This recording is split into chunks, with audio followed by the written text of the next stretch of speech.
What is going on, macro perspective peeps, and the community out here? It's Seamus and Marcos again, and we are super excited to get into a deep dive with our guest today. But before we get there, remember, do us a favor, please like, give a comment, and most definitely share. We're trying to create a community out here, and obviously, Marcos has said this a few times. We're digitally based, but not digitally bound, because soon enough we'll get some of these things to you in person, or hey, we're having different parasocial relationships. But remember, the macro perspective, what are we about, guys? We are about five things: food, fitness, finance, family, and focus. Today, I think we're going to definitely speak more upon the finance side of things, just because today we have a guest, Mark Satterfield. Man, I'm super excited to have this conversation with Mark. I want to do a little intro for him. He's created what we call the Affluent Marketing Blueprint, which is like number 2 on Amazon right now. He's also been marketing and business executive with PepsiCo and Kraft Foods, and he's had just a extensive 30 plus years of working in the industry with wealthy clients. And I'm just gonna be honest, I saw this book on Instagram, Affluent Marketing Blueprint. I ordered it for like the few dollars it was, and I'm telling you right now, it's worth more than its weight in gold, because I literally thought, Mark, when I read that book, I read it like in 1 or 2 nights, because I was like, this guy is literally speaking to me. And I was like, man, I cannot wait to divulge in this. And I was just so honored to probably, likely get you on the podcast. So, Mark, real quick, would you mind just saying hello to the audience here? Maybe a little synopsis of yourself, and we'll get right into the conversation.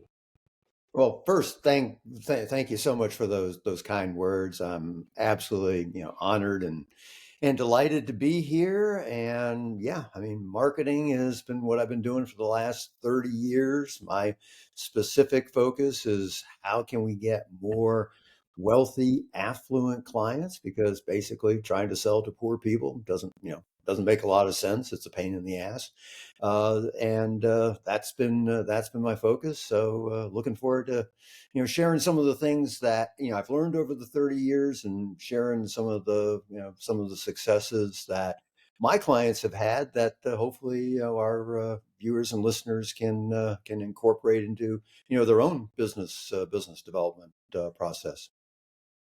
Yeah, as we're right in the thick of that, and it's like to have you in the flesh and ask questions is actually really amazing. And I'm kind of curious about those. Like, I guess kind of this might feel like a past life to you, but like your old positions at like PepsiCo and Kraft Foods. Like, I mean, how did you start in marketing with those companies, or did you kind of get in with them and then kind of move into that kind of role? Has marketing always been like the background for you? Yeah, like a lot of people, I kind of stumbled into it in the sense of um, both my mom and my dad were university professors, so I wasn't raised in a business family. Didn't really know what people did in business. It was all kind of a black box. And then to compound it, I got a degree in English literature, which doesn't particularly prepare you for a specific career. So I'm sitting around after graduation, and I'm talking to a friend of mine, and I'm complaining. He said, "Well, English literature, you know how to write. Why don't you go to work for an advertising agency as a copywriter?" And I went, "Gee, that's kind of cool. What's that?" And this was before Mad Men had come out, and had no earthly idea. But um, wound up interviewing for at an agency, and I tell you guys, I just got pure lucky. I mean, it was something my boss saw in me, because I was green as all get out, but I had a good attitude. I wanted to learn, I wanted to try, and they gave me a shot. And so I started off as a junior copywriter, and after a pretty short period of time, I realized that, while I could write and I was pretty good at persuasive copy, I wasn't going to be that creative genius. That wasn't me. So I switched over to the client side. And in an ad agency, you got the creative people that create the ads, and then you got what's called the account people. And those are the people who are the liaisons between the ad agency and the client. So I switched over to that side, and that was a really good fit for me. Got me gave me an opportunity to interact with clients, figure out what went on in marketing in large corporations, and develop some relationships, as this world is all about. And one of those relationships wound up being an opportunity to go to work within the PepsiCo organization as, again, kind of a junior marketing person, what they call as a brand person, and Mm. continue just to kind of work my way up, and worked on some good projects, and developed relationships. And as we know, it's all about relationships. And then got recruited to go over to Kraft Foods, and continued that, and wound up working a lot on the Velveeta business, which my dad really always thought was a hoot. He thought, God, my son is focused on trying to get as many people as humanly possible to eat this fake cheese. Yeah, and I would tell him, no, Dad, it's it's actually a wholesome blend of Colby Swiss and cheddar. With maybe some additives. So, um, yeah, just a little bit. Um, but eventually, what happened was Kraft got bought by Philip Morris, and this was back in the consolidation that went on in the '90s. And if you had, there was a little bit of what we would call a cultural disconnect, because you had the Good Food and Good Food Ideas Company now being owned by a cigarette manufacturer. So, and I Mm. thought, yeah, I mean, it just, that just didn't, So I thought, well, this is a kind of a good time for me, maybe to try something entrepreneurial. I've kind of got I've got the stripes, so that if it doesn't work out and completely blows up, I could probably get back into the corporate game. But, I kind of like to try this on my own. So moved from Chicago to Atlanta purely for lifestyle purposes, and opened a little marketing agency. And when I mean little. It was, literally me. And, kind of, hung out my shingle. And, I knew a lot about marketing, but I didn't know anything about running a business, didn't know anything about being a consultant. So, if there was a mistake to make, I made it. But, through perseverance, I, uh, I wound up reading a lot of books, took a lot of courses, joined some masterminds, and the first 3, 4 years, man, they were tough. They really were. I really wondered if I'd made the right decision, but wound up getting a couple of good clients, and it started to grow. And I found that one of the areas that was underserved was specific marketing strategies that were focused on attracting affluent people.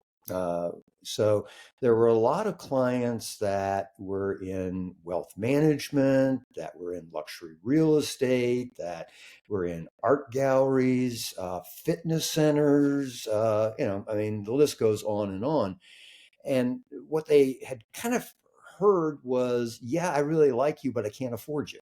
And it wasn't really a matter of, if there's only something magic I said, they, would pull out their checkbook. They literally couldn't afford. So you're kind of going after the wrong group of people. So that caused a shift in the focus. And by this time, we'd grown to, I don't know, maybe 6 to 8 people. And so shifted the focus to developing strategies specifically geared to the affluent market. And we had what was called a done for you agency. And basically, what that referred to was that we would do your marketing for you. So we would set up websites, we would create emails, we would create lead magnets, we would manage social media, we would create ads, whatever you needed, we would do for you. And we did it on a shared revenue model. And we would charge, nominal sum. I think it was 25,000, and it would be then credited against the income that we, meaning the agency and the client, generated together. And uh, we wound up doing really, really well with some clients. A huge real estate developer in Australia, big financial services firms, big luxury real estate companies. and it did really well. And that was the path for, gosh, close to 20 years. And then, as I got older, I finally decided that I didn't want to do that. I kind of wanted to go strictly into the advisory part of it. So exited the done for you part and rescaled the business so that it's really now offering marketing advice. And so I write books because heck, I'm a English major, so that's 9 books. that's what I do. This book was my was my ninth book. I put a lot of marketing behind the books so that we try to get them to be very, very visible. And they're, for at least for me, they're the big lead generation. But we do it all. We're active on social. We do advertising. There isn't anything I recommend to my clients that we mostly meaning me, either haven't done or aren't currently doing, because Yeah. marketing people are weird, and this is something which is just kind of my jam. I'm just into it. I can talk marketing for hours on end. So anyway, that's kind of how I got to The where I origin am. story. All right, like what was one of the biggest marketing campaigns you did with like Kraft Foods or Pepsi? Out of curiosity, were you? I remember back in the day where there was that Pepsi Coke war, which was like our youth. Did you happen to have a foot in that by chance? Nah, well, I mean, foot in the standpoint that I, took a file folder of papers from, one office to another, that. Now, my big break was when I was there. PepsiCo was the largest restaurateur. They Mm, owned Pizza Hut, Taco Bell, and Kentucky Fried Chicken, and they had an opportunity for someone to go to Pizza Hut to work on be in a leadership role for personal pan pizza. So it was a big, substantial job. The company had huge resources they were putting behind it. They thought it could be a real game changer in terms of uh, how pizza was being marketed. The downside was that Pizza Hut was in Wichita, Kansas. And I don't know if you've ever been to Wichita, Kansas, but not much there. no, not so much. Yeah, Wichita was kind of summed up with, there was one really nice fine dining restaurant. You could walk in there 7:30 on a Saturday night and get a table, and it overlooked on the other side of the parking lot the all you could eat steak place, and there was a line around that sucker. Mm.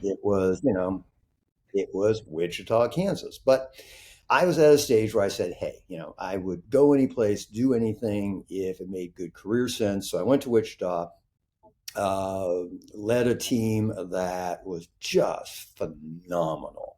And we had the successful rollout of personal pan pizza. The thing took off. It got a lot of visibility. And it was a classic example of being willing to do something that I didn't particularly want to do. I mean, I'm from Boston, Massachusetts. I did not want to go to Wichita, Kansas. But I was willing to do it because I saw that I was kind of playing the long game. And that got me on the radar screen of the headhunters. And so when Kraft Foods was looking to recruit somebody, they came knocking. It was an opportunity to get out of Wichita. Kraft, I loved the culture of Kraft. It was, very much of day one, you heard the story about J.L. Kraft and his horse and selling cheese in downtown Chicago, and I mean it just for me it resonated. So I went over to Kraft and had the opportunity to again work with just some outstanding people. I worked with a fellow by the name of Bob Morrison, who went on to become the CEO of Kraft.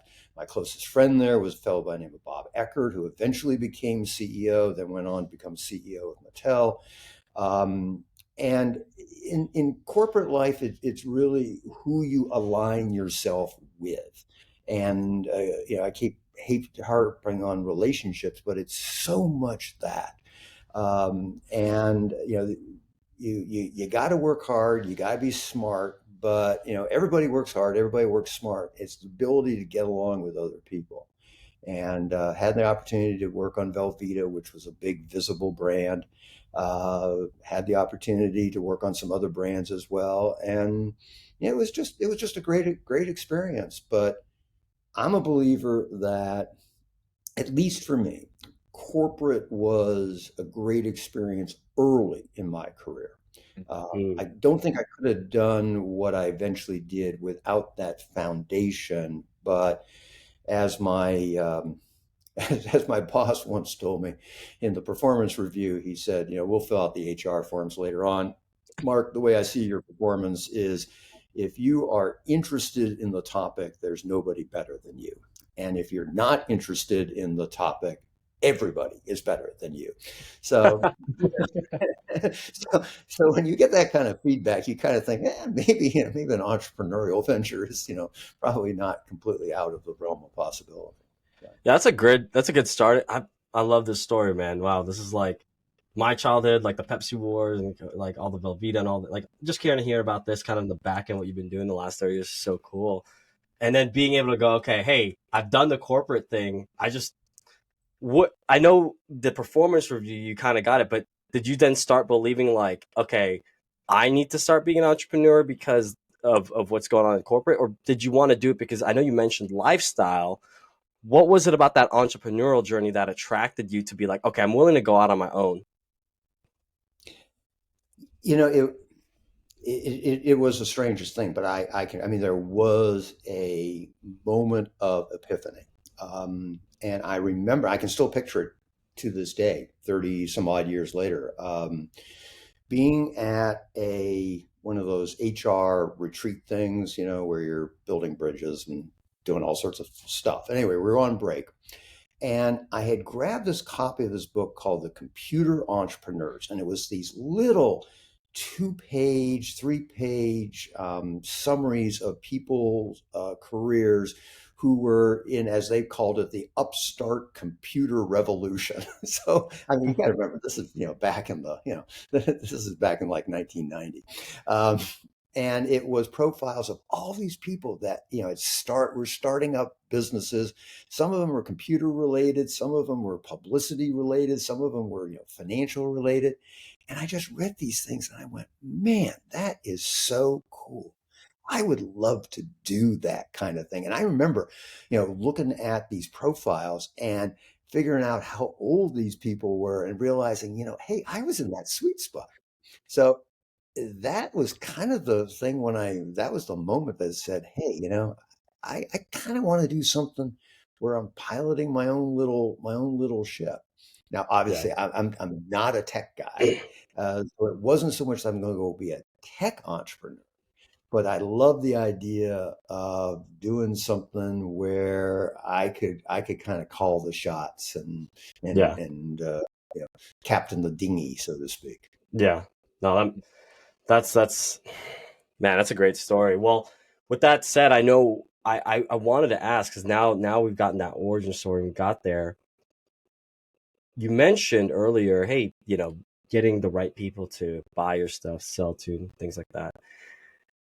I delved into the affluent marketing book, took some notes and things like this. I wanted to ask, where did you come up with the mindset of like, I gotta hit these people up?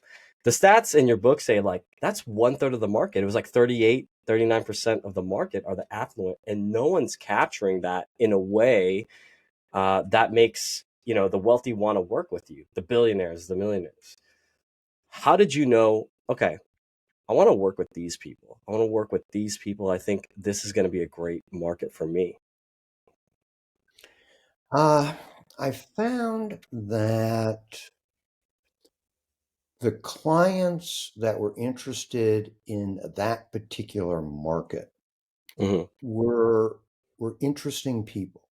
Uh, they were offering very high ticket luxury goods and services, and I've always been fascinated with high ticket luxury goods and services.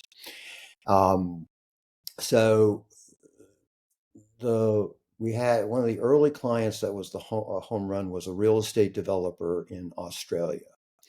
And he had bought all this land, and he was going to be building luxury homes in outside of Perth. And I just loved his entrepreneurial focus. I loved the fact that he realized that, he needed to shift his market to more of an affluent mindset. And I loved creating campaigns that resonated with that particular segment of the market. And the same thing with the clients in financial services. I had Gulfstream Aerospace was a client for a while in terms of their client. Obviously, when the plane is, you're selling $20 million planes that aren't even fitted out yet.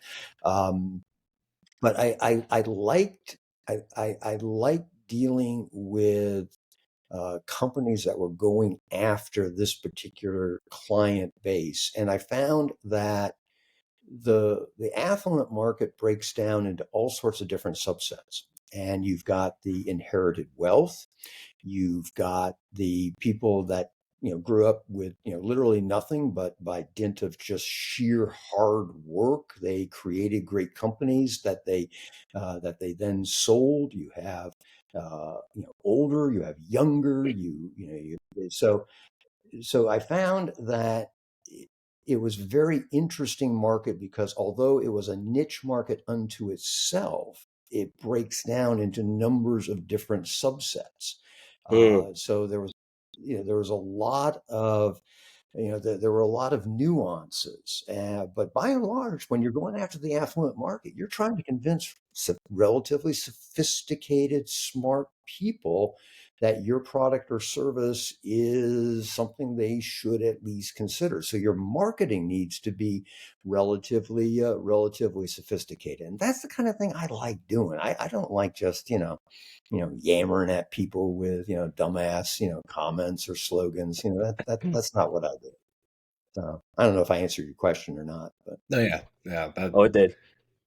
well, and it makes sense that like you just said, that it breaks down into different niches within the niche for those subsets, because you know um, different personality types, like you just said, have different ways that they accumulated wealth or their means, and then like you just said, how you would approach conversations amongst those different people definitely varies, which is again where you're like, oh, this is part of my personal challenge, but I know my framework that I have, it's going to work for them.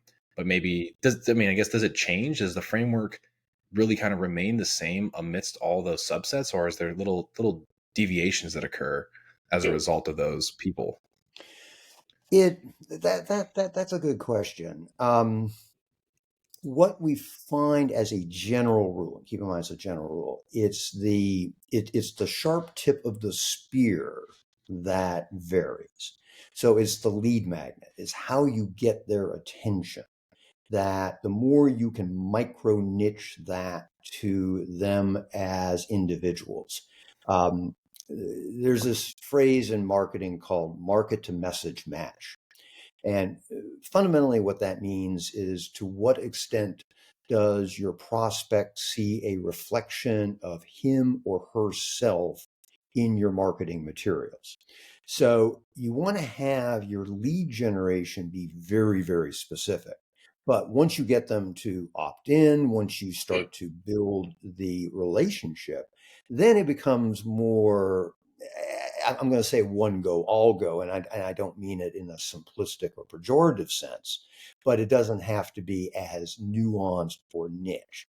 It really has to be nuanced and niche, or if it can be nuanced and niche on the front end, then you've got a greater chance of breaking through the clutter. And that's key, because there's just so many, we all have so many competitors.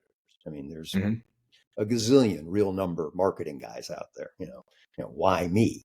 Well, the reason people choose me is because they say, hey, here's the guy that focuses on the affluent market, and they may pay attention to me a little bit more than they would someone who's got a more undifferentiated initial marketing campaign.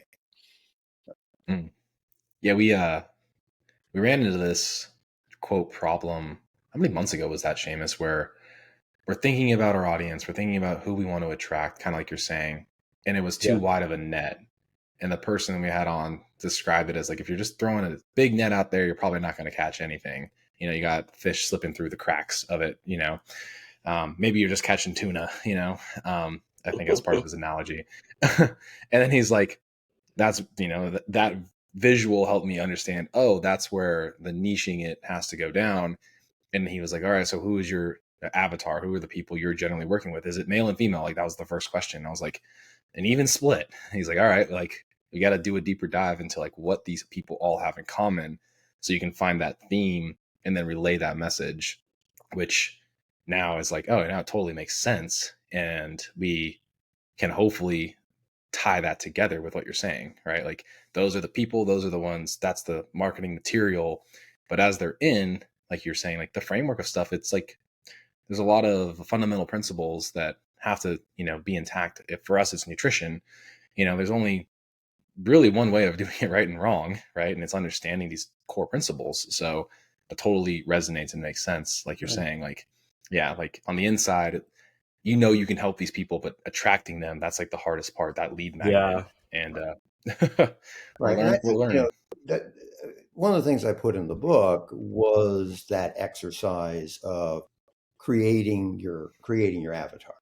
Mhm. Um, and everybody in theory goes, yeah, okay, yeah, that makes a lot of sense. Hardly anybody does the exercise, but it's an enormously valuable exercise because what it enables you to do is to give some good thinking about, okay, what is the real problem this person is facing? What are the issues? If they could, change their life, what would be the things they want to change? Hmm. And the answer to that's what gives you the data to be able to create lead magnets that people say, oh, okay, these are people that, get me, they understand me. And then, of course, in your particular business where you've kind of got the 5 areas, you do that along the 5 different components. And now you've Mhm. got 5 different marketing messages that are going out, each one on a particular component. It's bringing everybody into a central hub. But the initial message that's going out is very, very micro specific. Mhm. Um, it would be great if we could just say, one thing, hey, buy my stuff, and then, people would react to it. You know? Oh yeah. Yeah.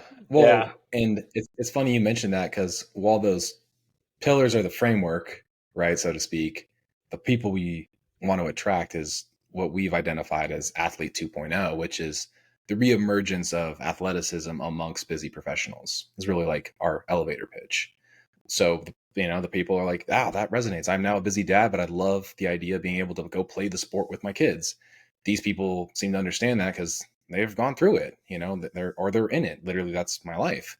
Um, Stripping an athlete identity away for a while and then redefining it has been a pivotal moment in my life. I'm like, oh shit, that's literally everybody I'm working with. And it took multiple iterations of that same exercise that you mentioned, to actually figure that out. Because at first it was like, shirt off confidence was what we were trying to run with. But then it was like, then it was this idea of like, well, some people may not ever get the confidence to take their shirt off. So that's like, not Yeah. who we want to target. And so it was more of like a core identity statement versus like the visual example of what you'll get from it, even Yeah. though, And yeah. it was funny when he did that. I think you were on a plane, Marcos, like just pure genius, just in a flow state, and he just messaged me like a whole array of things, and I was like, "Yep, this is it." Like I just knew it. I just knew it, and then we had to build the frameworks around there, and now we're getting into that whole like, okay, yeah, get the right messaging out there, get the right lead magnets, get the right all that. So I appreciate all the specificity because that makes sense. But I wanted to ask you because you're saying here, Mark,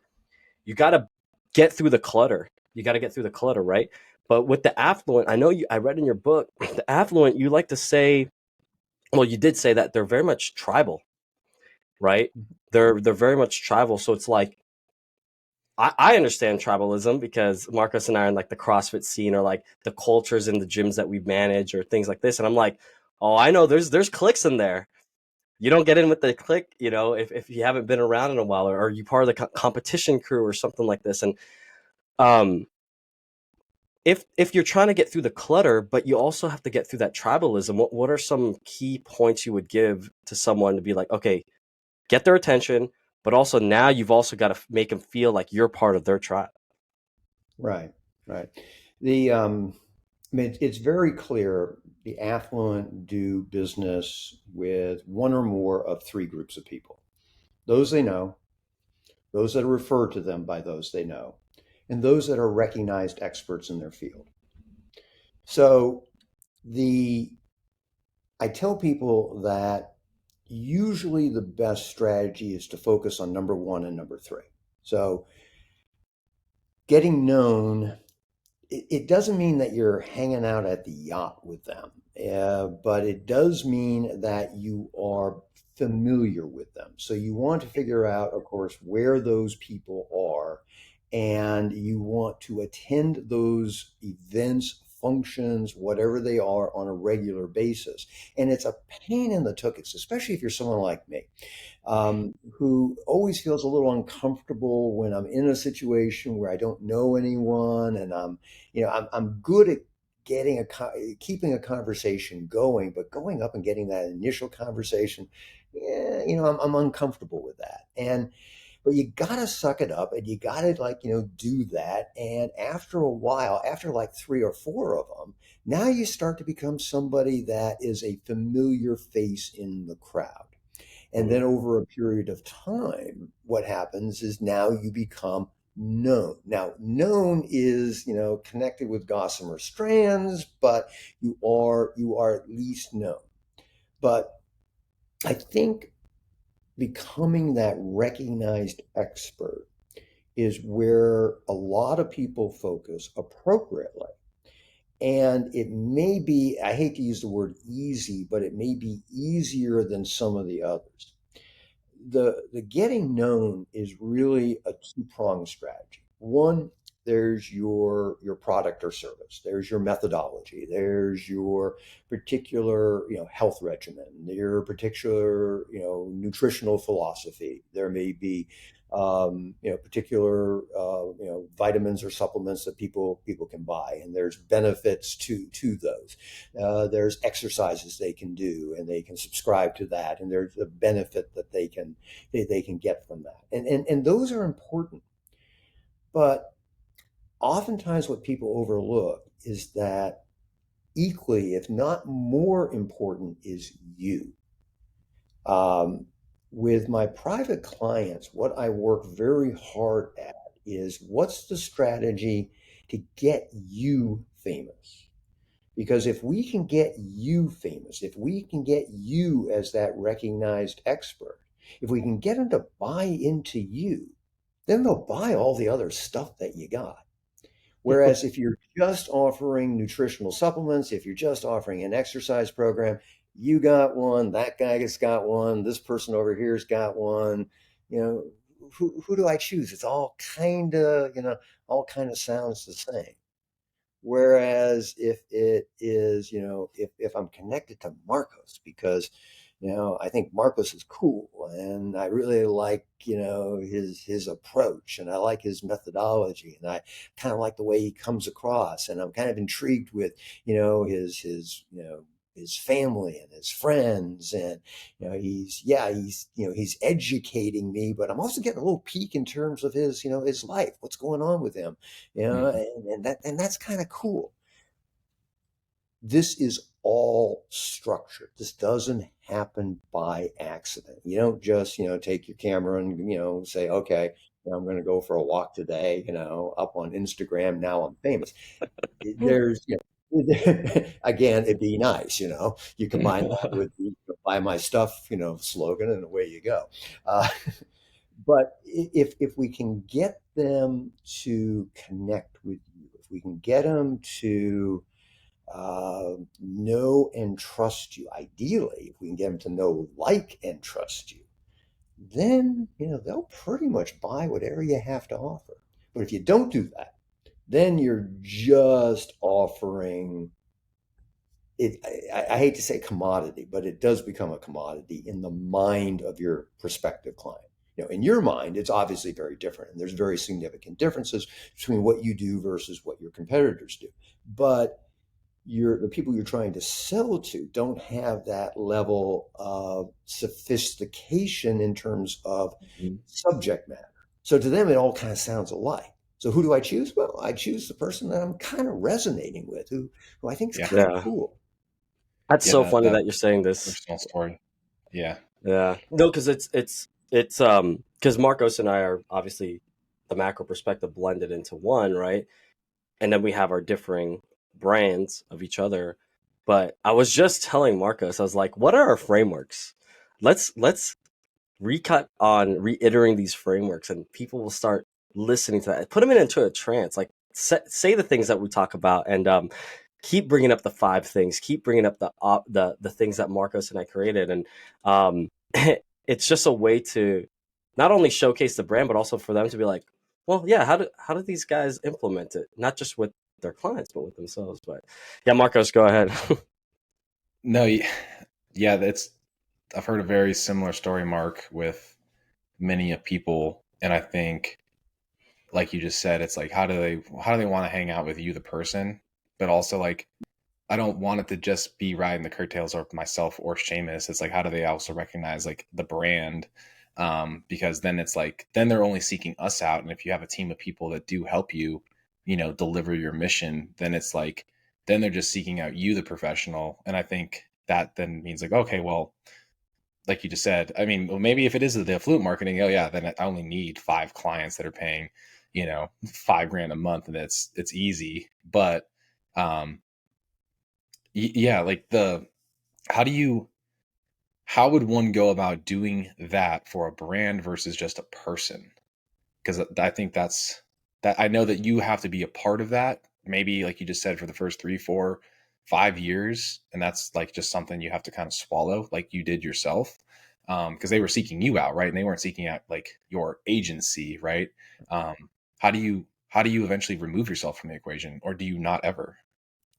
You know, it creating a brand where it becomes, a CrossFit, or it becomes, any kind of brand. I mean, that's a huge undertaking.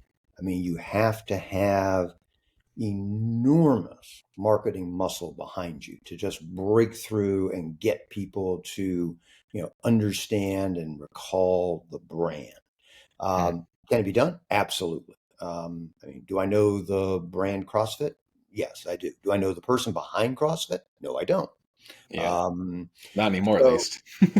yeah, so I mean, but the we have to say, okay, what's going to be the easiest path to get as much success as possible with the resources I have available? And we're most of us we're not Kraft Foods. We're not Pepsi. We don't have $100 million ad spend for Velveeta. That's just not realistic. But what we do have is our unique self. So I mean, when you think of you know, some of the most successful people in so many different spaces, it's an individual. I mean, how many motivational speakers are there? And you can go online and say, hey, I want a speaker at my next event who will talk about health and wellness and motivation. Uh, and there's going to be a whole bunch of people who, they look nice and they've got nice clips, but they're all kind of interchangeable. But then Mm, there's Tony Robbins. I mean, Tony Robbins is the brand. When we are thinking about, financial advice, there is, Jim Cramer. He's the brand. When we think about luxury real estate, there's um, there's Ryan Seahant, who is the brand. Now Ryan has got a huge organization. He's got last time checked in, he had like 65 brokers working with him. So Yeah. it doesn't mean that you have to limit your company to, just you. And it doesn't mean that you have to do all the work, but Yeah. initially you're the face. You're the Yeah. one people connect with. And it's a lot easier to get people excited about you and to connect with you than it is to get them to connect with, I mean, I had a company called Gentle Rain Marketing, still have it. I mean, does anybody know Gentle Rain Marketing? Yeah, I mean, close friends, but that's not what gets people excited. So Yeah. Yeah.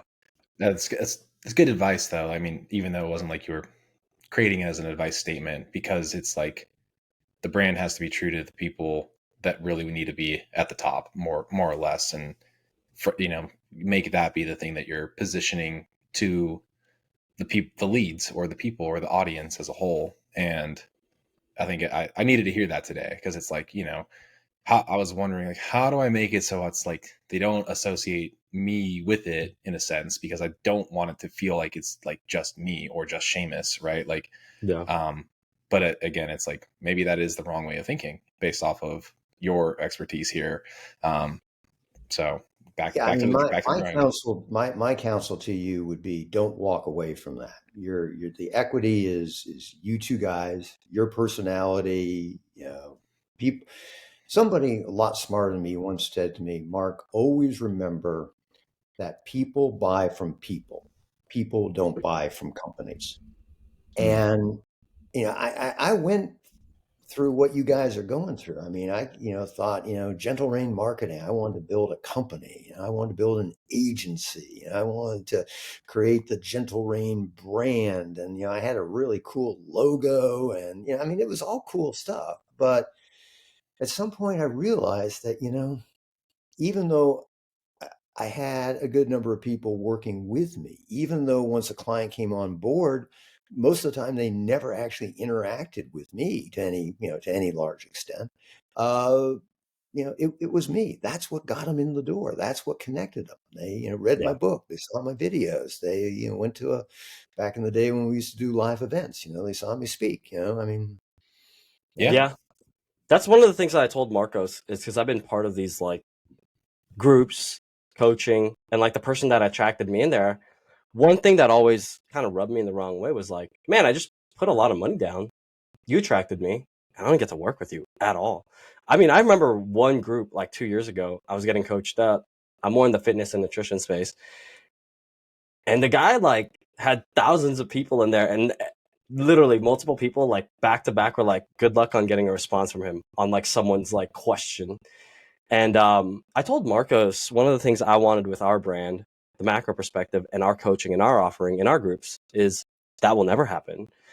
You'll always be able to work with us in a sense, and be there for you within a certain time frame, because that's just when someone gets so big, I just don't want someone to feel like an algorithm, right? I want them to feel part of a community. I want them to feel like, hey, I bought into this course or group with Marcos and Seamus, the macro perspective. And yes, they're actually there. I get to talk to them. And I feel that that will, in my opinion, I think that's going to keep people around longer in your continuity than, hey, grab my course and then we don't see you ever again. Bye bye. Right. And every business is slightly different, but from a from a purely business perspective, you think about different price points for different offerings. So you have, the free things that you're putting out, which of course, have value. You always want to send out good value. Um, and usually the free stuff is more the what you should be doing as opposed to the how you should be doing it. Then there are the group programs that are priced accordingly because they are group programs. Then there are maybe a subscription newsletter that people can subscribe to, which again is priced accordingly. And then at the very top of it is the opportunity to work with you individually, and that is priced at a premium price because you're the gurus, and you're the ones that whose time is limited. So you do realize that as the business grows, your ability to respond personally is going to be limited. It doesn't end. I mean, I'll respond to people if I can. I don't always Hey, have the that's how we got you capability. on here. That's how we got you on here. I mean, I I enjoy my clients. I find that the people that I attract generally are, pretty cool people. And, I'm first of all, I'm always honored and flattered that anyone is a part of my community. And then, however I can be helpful to people, I want to do it. I believe in karma. You put out good stuff, it comes back. But opportunities such as this to chat with you guys. Hopefully, I'm helpful to you. Hopefully, people listen to this and they say, "Hey, what these guys are talking about makes sense. Makes sense for my business. Maybe I ought to Yeah, get this guy's book." And then now I got some new people in my community, and eventually a percentage of them may say, "Hey, I want to buy one of his courses," or they may want to you know do something where I actually make some money. But yeah. that's that's not what drives it. No, yeah.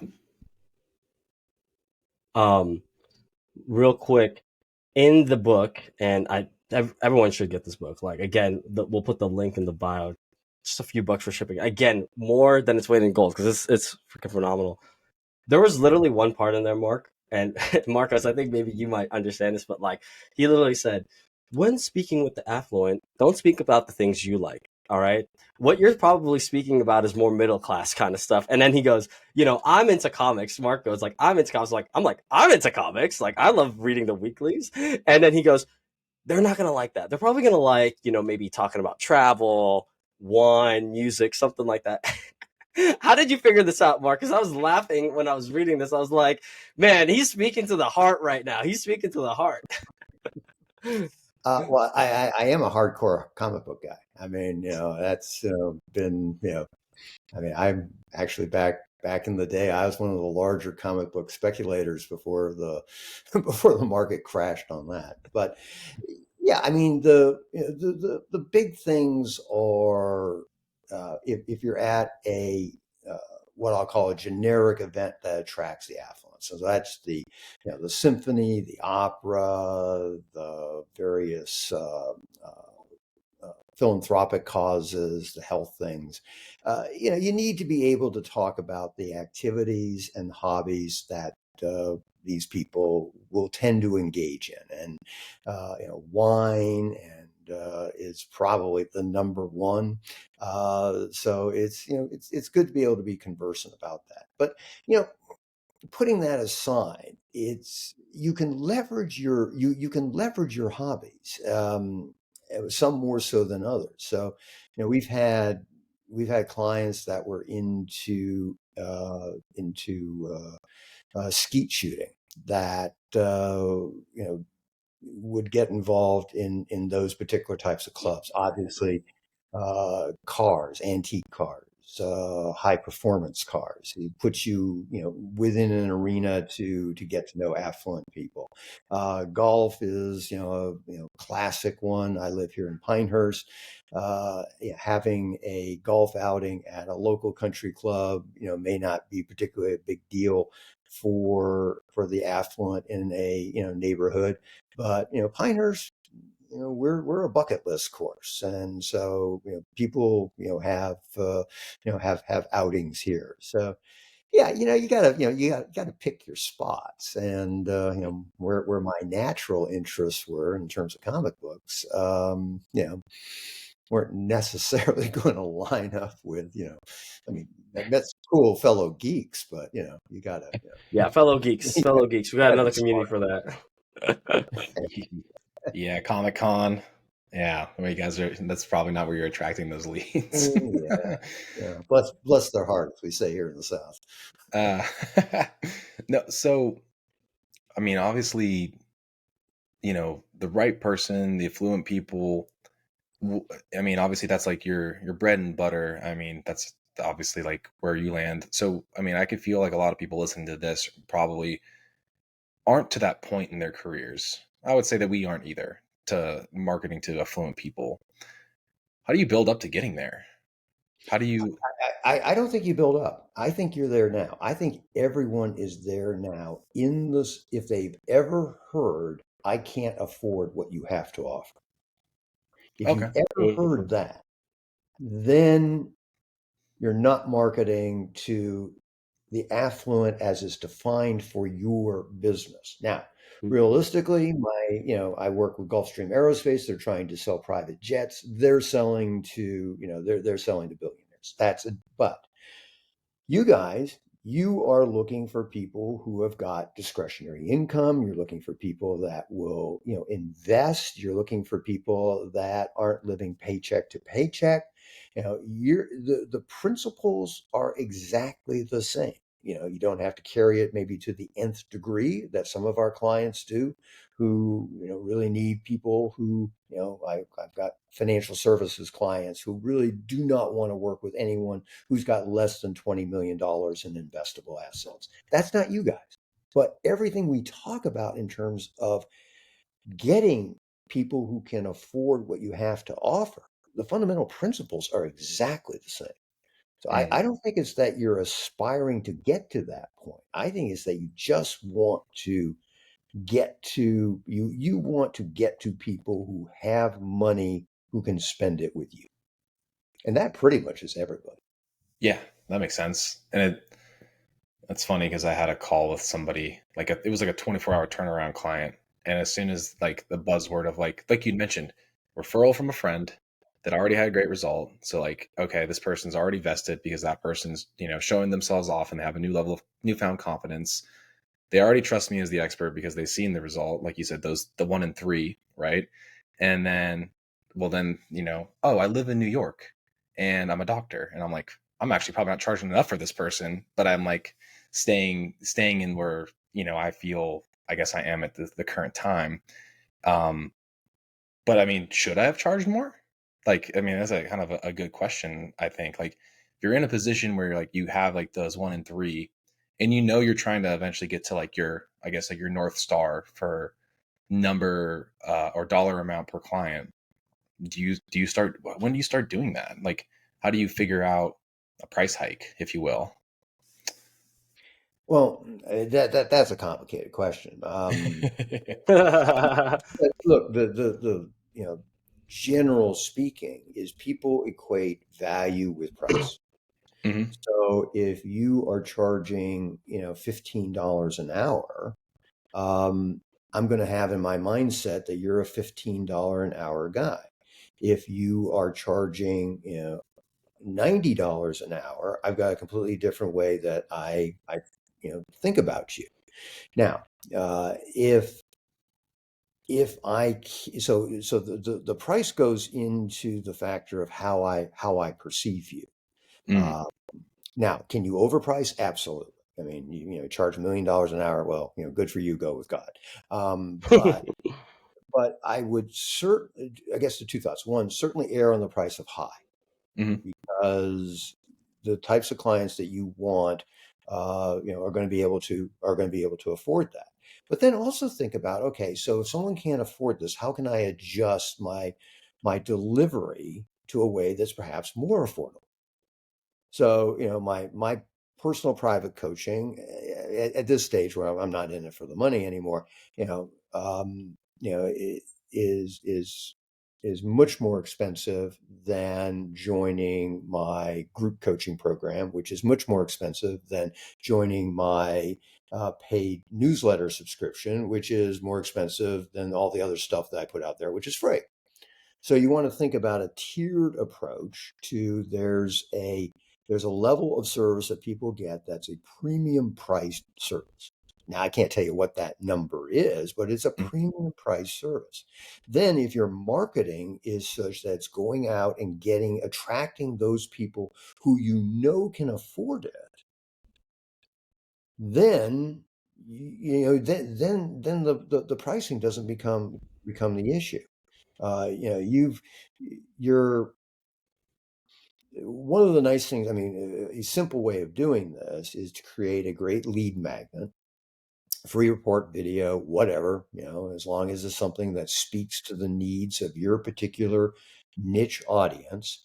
But in order to get the thing, they fill out a short questionnaire. And that will give you a sense for where are they in terms of, interest criteria, income, ability to invest, those types of things. And that will then lead you to what is it that you might want to follow up with appropriately. And I know I'm kind of rambling a little bit here, and I apologize for that. No, no, no, not at all. But the idea is to always err on the side of having a premium priced service. Maybe it's one of many services that you offer, but look, there's only one you. And if you can get me excited about working with you, then I'm going to pay what it takes to work with you. I mean, I've got a personal trainer here. Now we're in a small town, North Carolina. My personal trainer, I don't know what it's like in LA, but my personal trainer charges $90 a session. The typical trainer at the Anytime Fitness charges $30 a session. So I'm paying 3 times the rate. But I don't care. I mean, I can afford it. But more importantly, Jay's my guy. He gets me. He understands what I'm trying to do. He's not one of these, chuckleheads with a one go, all go approach to fitness. He tailors things. If I'm injured because I did Pilates the day before and hurt myself, he can adapt. And the money is what the money is. Mm-hmm. So that is kind of where I encourage you to think of it is if, and that goes back to that branding and the importance of the branding of you. Because if I connect with you, if I get to the point where I say, okay, I want to work with you, then money becomes second. Yeah. The classic thing we would always do with financial services, we would put together campaigns for financial newsletters, and these newsletters could sell for like $2,000-$3,000 a year. But we never sold the newsletter. What we did was we sold the guru. And again, the strategy was that if you can get people to know and trust the guru, then they'll pay whatever it is in order to get that person's thinking. Whereas if we just marketed the newsletters, how can you avoid financial calamity and the recession that may or may not be coming? You know, eh, who cares about that? Yeah. Yeah. Yeah, that's. I'm sure I can already tell Seamus's gears are turning about like for each person there I've has to be a particular premium associated with whatever tier they're at. Like you just yeah. said, it's like it's the targeting and understanding that has been kind of our proverbial question over a few weeks and months, and I'm sure it's every coach that's in the space because we're all looking to, again, not undercut anybody. We're like, hey, this is the service we provide, and we know that this price is where you're going to, it's going to sting a little, or if you want the next tier up, it's going to sting a little bit more, like in a good way, because you're going to have the accountability that you're actually seeking based on wherever you're at that particular time. Right. And that's the Because reason you want to have your marketing focus on that segment of the market Yeah. where they can afford it. That isn't the issue. It's not that they can't afford it. It's a question of can you create enough value, credibility, and interest so they decide on you as opposed to someone else. Um, do a lot of work with theater groups, and the question isn't so much can they afford the $300 ticket? Yeah, absolutely they can. That's not the issue. The issue is why should they go to the theater versus other theater shows? Why should they go to the theater versus the movies? Why should they go to the theater instead of a night out? Why should they do this? If we can convince them to do this, the money, we know they got the money because we're targeting the right group of people. Yeah. Where it really sucks is if you're not targeting the people, then you've not only got the I have to build credibility and make the value argument for what I have to offer, but then you've also got the issue of, quite frankly, these people just don't have the $300. Yeah. And Yeah. there's a lot of people out there that don't have the $300. So you want to make sure that you're not trying to sell to those people. You want to make sure that you're selling to people that have money. And that's really all affluent marketing is all about. Making sure Love it. that for wherever your price point is, it's not something that's a huge deal for them. Yeah. Makes sense. We're at the top of the hour. Marcos, do you have any last questions? No, I feel like that was a good kind of mic drop moment. Like, again, the understanding of affluent in the word, because I think see and hear that, and you immediately think million and billionaires, but affluent is relative to you. So that kind of helped remold my thinking a little bit. And I think Seamus had that realization just based off of his nods and the way he was thinking over there, in a good way, because it's like, oh, okay, Yeah. like, like, okay, like we feel probably more comfortable with what we've been discussing. So, um, again, I covered more than everything in terms of like understanding. And then now I go read your book, and I'm going to read the book in your voice, which also I really love. So I appreciate you giving the time. I always hate it when I don't have like that person's voice in my head to read something they've written. It's like really weird for me. So I'll typically read an audiobook in conjunction with it, because I want to hear their language. They wrote this, and sometimes I know it's like unabridged or abridged. They throw in those little things that, again, like what they actually meant with that. And I really appreciate that from an author, because it's a labor of love. I mean, you've written 9 books. Do you have audiobooks too, or is it just purely physical text? Yeah, no, there's audiobooks. This last one is on audio. Is There is an audio version. It's only available on Amazon. But I did have a professional voice talent record it. So Dang you, Mark. I really, I'm a weirdo. I like hearing the author's voice. I don't know why. I mean, I still appreciate a good voice actor, if you will.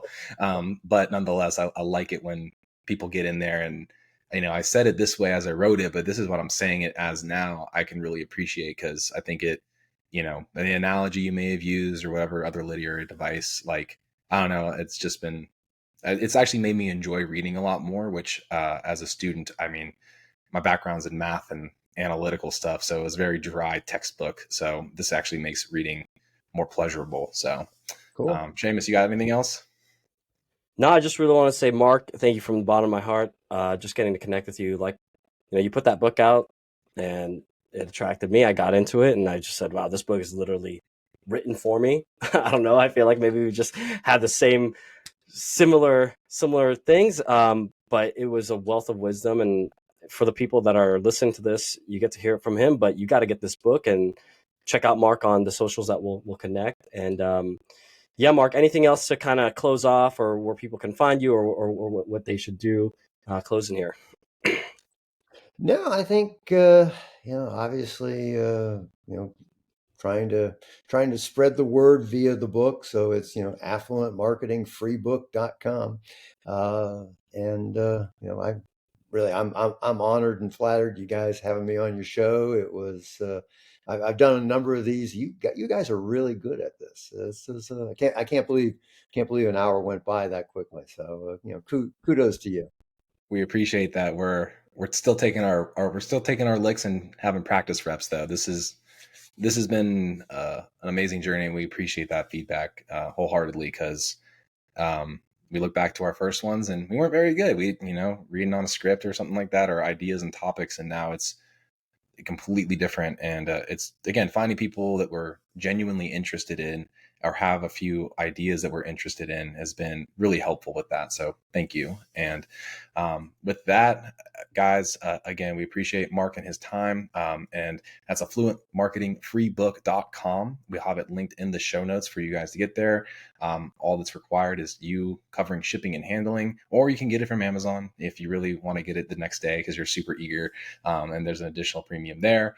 And I think Seamus mentioned it's number 2 in that particular space right now, which is amazing. So yeah, everybody else, until next time, Macro Perspective is out.